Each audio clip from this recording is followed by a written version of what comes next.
So the idea of moving to Las Vegas has been in the back of your mind, and now you're considering what your fixed expenses could possibly look like. Well, today's video, that's exactly what we're gonna go over, and to make things even simpler, I'm gonna share with you what some of my fixed expenses look like. Let's get into it. Hey guys, if this is your first time to my channel, my name is Erica Lamar. I'm a professional real estate agent as well as a real estate investor here in the Las Vegas area. So if you guys have any questions about living or even moving to Las Vegas, my team and I are here to help you make that smooth transition to beautiful Las Vegas. I've personally been here for over 20 years and I know every aspect of the city. So just reach out with questions. Las Vegas has a higher than average cost compared to some other parts of the country. Here's what you need to know. Las Vegas's overall cost of living rating is about 10% higher than the national average, and the utility prices are about 2% higher than the national average. Las Vegas is a bit more costly for homeowners than other places in Nevada or even parts of the US. The median price of a home in Las Vegas, according to Redfin.com,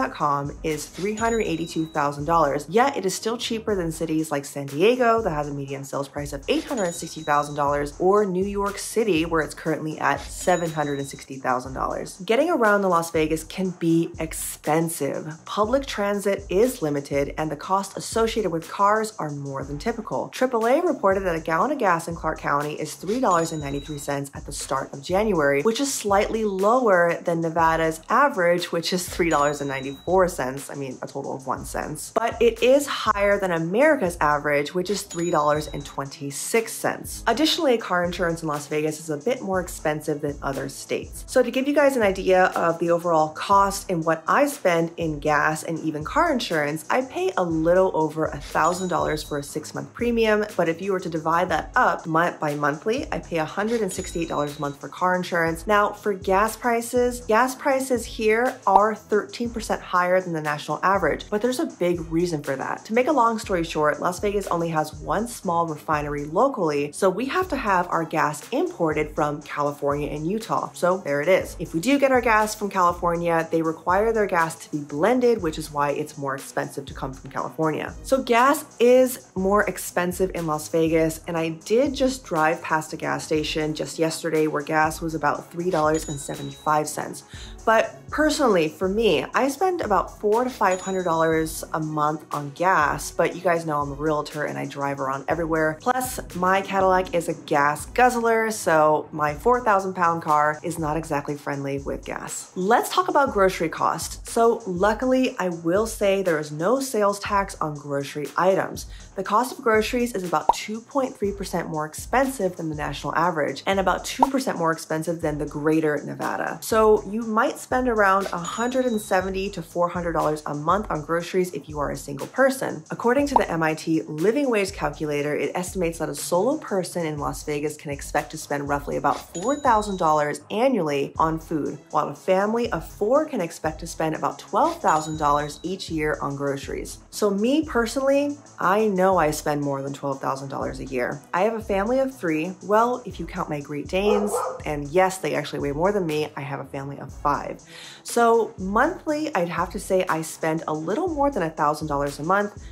Now I did go over my expenses. I actually spent last month a total of $1,150. So that puts me at just under $14,000 a year. All right, so let's talk about electricity. On average, a Las Vegas resident can spend roughly about $204 a month on their electricity bill. Now that does add up to about $2,448 a year. That is 2% higher than the national average electricity bill, which is $2,404. Now this information did come from payscale.com, and I would have to say that is pretty accurate. My bill roughly can range anywhere from $180 to about $205 a month. But during the summertime, I like my house like an icebox. So we have it floating around anywhere from 68 degrees to about 72 degrees. My electricity bill during the summertime can be anywhere from $250 to $270 a month. All right, so let's talk about your internet cost. Now in Las Vegas, there's a couple different companies that you can go with. I recently had Cox Communications.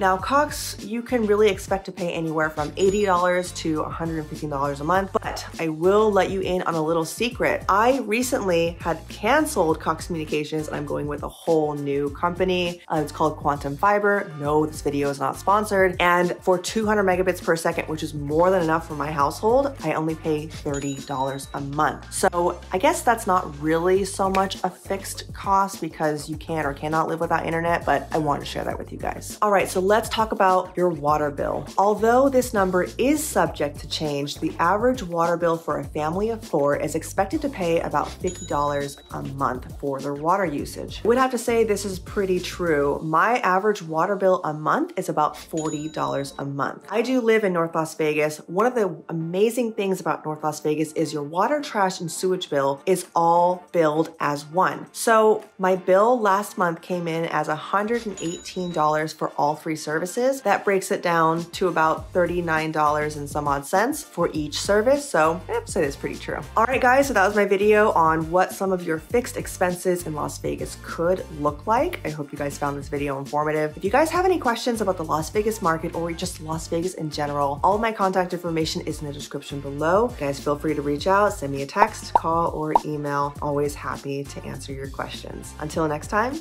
see you in the next video.